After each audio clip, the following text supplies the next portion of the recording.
पहले स्त्री आई जो अपनी चोटी कटवा के चली गई, फिर भेड़िया आया जो अपना पिछवाड़ा कटवा के चला गया, फिर मुंजिया आया जो अपने बाल कटवा के चला गया, फिर वापस स्त्री आई जो अपनी कटी हुई चोटी को जोड़ लाई, लेकिन इस बार सर कटा आ गया। अब देखते हैं कि ये जो थामा फिल्म आने वाली है ये क्या काटती है या क्या कटवाती है, क्योंकि वैम्पायर की फिल्म है भाई, काटेगी तो सही। तो क्या कहता है टीजर, आइए जानते हैं। तो आखिर थामा होता क्या है? थोड़ा जांच पता करने के बाद पता चला कि थामा एक संस्कृत वर्ड तमस से इंस्पायर है, जिसका मीनिंग होता है इग्नोरेंस, इनर्शिया या डार्कनेस। ये मे बी थामा का मीनिंग कुछ और हो जो शायद हमें मूवी में पता चल जाए, लेकिन कुछ भी कहो टीजर देखकर वाइब तो बड़ी तगड़ी आ रही है। जहां स्टार्टिंग में हमें वही स्त्री मूवी वाला रेड कलर थीम में आयुष्मान का एक डायलॉग सुनाई देता है, जिसमें आयुष्मान कहता है रह पाओगे मेरे बिना 100 साल तक। फिर रश्मिका का डायलॉग आता है कि 100 साल क्या, एक पल भी नहीं।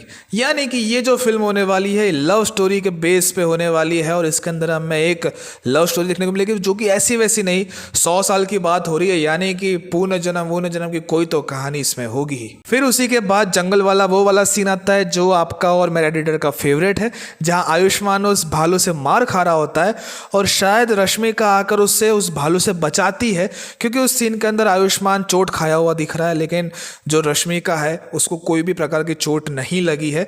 और फिर वहीं से रश्मिका उसे आयुष्मान को अपने कंधे पे उठा के, जो कि उस टीजर में दिखा भी रहा है कि कंधे पे उठा के छलांग लगाते हुए एक कबीले टाइप, एक गांव टाइप जो कि पूरा वैम्पायर का गांव है, वहां पे लेके जाती है। और शायद ये वही जगह है जहां पर आयुष्मान को उसे उसके वैम्पायर वाली शक्तियां मिलेगी। और ये मैं इसलिए बोल रहा हूँ क्योंकि अगर आप ध्यान से देखोगे तो जंगल वाले उस सीन से जब वो गाँव में जाता है और वहां से जब वो निकलता है तो वहां पे उनका जो ड्रेस आयुष्मान खुराना का वो सेम टू सेम है। लेकिन यहाँ पे मेकर्स ने थोड़ा कंफ्यूज किया है कि रश्मिका वैम्पायर है कि नहीं, क्योंकि जिस तरीके से वो छलांगे लगा रही है वो वैम्पायर तो है, ये बात का तो श्योर है, लेकिन वैम्पायर है तो वो दिन में क्या कर रही है भाई?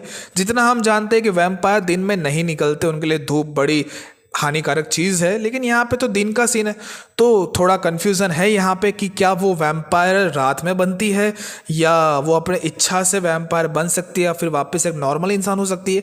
ये हमें शायद मूवी में देखने को मिलेगा। और ये चीज़ अच्छी है कि मेकर्स ने सारी चीज़ें हमें ट्रेलर या टीज़र में, ट्रेलर तो जो कि अभी आएगा, कि टीज़र में सब नहीं बताया। तो ओवरऑल टीज़र देखकर मज़ा तो आया, टीज़र देखकर अच्छा तो लग रहा है। जहाँ पर वो गाँव वाला सीन है जहाँ पे वो सारे चमगादड़ उड़ के आ रहे हैं और वो एक डीमन का स्टैचू दिखाया है जिसकी आंखों में से ऐसा आग निकल रही है और वहां के लोग कोई कॉस्ट्यूम पहन के कोई रिचुअल कर रहे हैं, कोई डांस कर रहा है।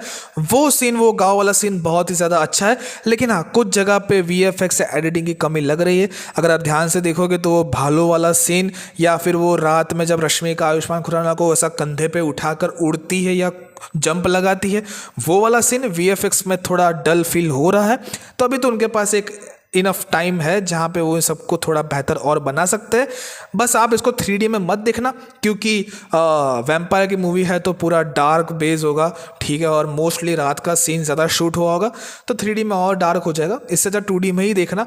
और मैडॉक वाले से हमें वैसे भी उम्मीदें कुछ ज़्यादा ही है, क्योंकि इस दौरान मैडॉक ने हमें जैसे जैसे फिल्में सर्व करी है एक्सपेक्टेशन हाई हो जाती है, लेकिन जैसा माहौल है वैसा एक्सपेक्टेशन लगा के ज़्यादा कुछ फ़ायदा शायद नहीं होगा, क्योंकि हमने वॉर के साथ और हाउसफुल के साथ हमने देख लिया, एक्सपेक्टेशन बहुत हाई थी, लेकिन भाई क्या करें, उम्मीदें तोड़ी है। लेकिन मैडॉक ऐसा ना करे, बेहतर है। अब ये टीजर देखकर हमें इतना तो समझ में आ गया है कि इस मूवी के अंदर हमें थोड़ा ड्रामा देखने को मिलेगा, एक्शन देखने को मिलेगा, खून खराबा देखने को मिलेगा, क्योंकि एक सीन पे हमें लिटरली ब्लड गिरते हुए दिखाया है, और थोड़ा बहुत प्यार और डर के साथ कॉमेडी भी देखने को मिलेगी, क्योंकि हमारे नवाजुद्दीन साहब इसके अंदर है जो कहते हैं डायलॉग, लास्ट में किसिंग सीन कट होता है और वो कहते हैं 75 साल से रोमांस नहीं देखा, क्यों बंद कर रहे हो, कंटिन्यू करो कंटिन्यू करो। तो यस, कॉमेडी भी होगी और ज़माना वही है, हॉरर कॉमेडी चल रहा है, तो ये मूवी हाइप तो पा चुकी है, साथ ही पैसा भी बहुत ज़्यादा कमाएगी जब ये दिवाली पे लॉन्च होगी।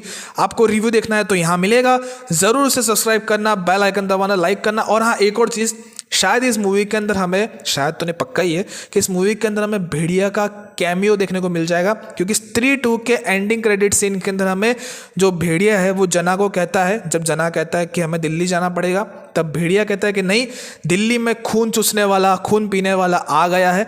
तो वो इसी की ही बात कर रहा था, तो शायद इसके अंदर हमें भेड़िया देखने को मिल जाएगा। मैं बड़ा एक्साइटेड हूँ देखने के लिए। आप हो के नहीं, नीचे कमेंट सेक्शन में ज़रूर बताना, मैं कमेंट पढ़ता हूँ और आगे और भी वीडियोस और रिव्यूज आने वाले हैं, उसके लिए लाइक शेयर सब्सक्राइब कर दो यार, मजा आएगा। Let's go. चमगादड़ों से दूर रहना, काटते हैं वो।